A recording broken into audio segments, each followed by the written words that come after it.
देखिए आज क्वेश्चन कर रहे हैं NCERT maths class 7th question number 6। The question number 6 is in the given figure below decide whether L is parallel to M. आपको बताना है कि जो लाइन एल है वो पैरेलल है एम के।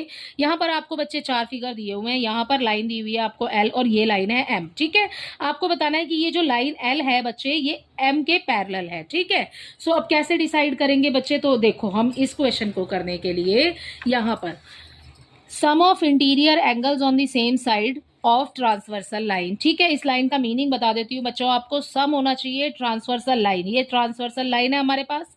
इंटीरियर एंगल्स जो कि अंदर बने होते हैं, ठीक है, अंदर बनने वाले इंटीरियर एंगल्स का सम जो है वो कितना होना चाहिए, 180 डिग्री होना चाहिए। ठीक है, अब आप इन दोनों को प्लस करके देख लो क्योंकि दोनों ही एंगल इंटीरियर है। ठीक है ना, सो इंटीरियर एंगल का सम बोला है, इंटीरियर एंगल 126 प्लस हो जाएगा 44 डिग्री। ठीक है, दोनों को जब प्लस करोगे तो बच्चे हमें मिलेगा 170 डिग्री। 170 क्या 180 के बराबर है?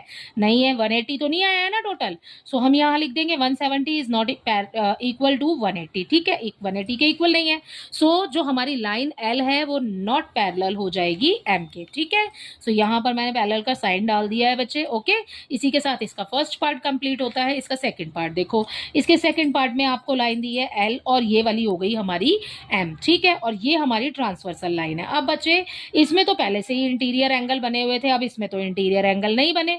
सो आप यहाँ पर लेट कर लो बच्चे इंटीरियर एंगल के लिए इस क्वेश्चन में। ठीक है, सो ये देखो यहाँ पर हमारा 75 दिया हुआ है। इंटीरियर एंगल कौन सा हो जाएगा बेटा, हमारा ये हो जाएगा। ठीक है, इस 75 के लिए हम यहाँ पर लेट कर लेते हैं, ये हो जाएगा हमारा एक लाइन के ऊपर बने हुए अपोजिट साइड के एंगल हो जाते हैं वर्टिकली अपोजिट एंगल। ठीक है, सो ये 75 डिग्री है तो ये भी 75 डिग्री हो जाएगा क्योंकि हमने प्रॉपर्टी यूज की है ना वर्टिकली अपोजिट एंगल की। तो इंटीरियर में जो एंगल होगा हमारे पास वो भी हो जाएगा 75 डिग्री। लिखेंगे कैसे, देखो हम लेट कर रहे हैं, सबसे पहले let the opposite angle of 75 degree, हम उसको x मान लेते हैं। ठीक है, अब x बराबर हो जाएगा 75 डिग्री। इसको अगर हम x मान रहे हैं तो ये x 75 हो जाएगा। क्यों? क्योंकि ये इसके अपोजिट एंगल है।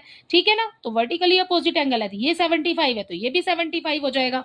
ठीक है, अब सम ऑफ इंटीरियर एंगल जो हमने ऊपर लिखा था बिल्कुल सेम आ जाएगा इसमें ही, sum of interior angles on the same side of transversal line. ठीक है, सो x बराबर हो x प्लस हो जाएगा हमारा 75। ठीक है, 75 कहां से आया, ये तो x है और ये है हमारा 75। ठीक है, दोनों इंटीरियर एंगल को प्लस करना है हमें। सो x प्लस 75, x की वैल्यू कितनी आई है, 75 आई है। ठीक है, सो 75 प्लस 75 इज इक्वल टू 150 हो जाएगा। ठीक है, अब 150 180 तो नहीं है ना, सो नॉट इक्वल टू 180 हो जाएगा। सो एल लाइन जो है हमारी is not parallel to line M. ठीक है।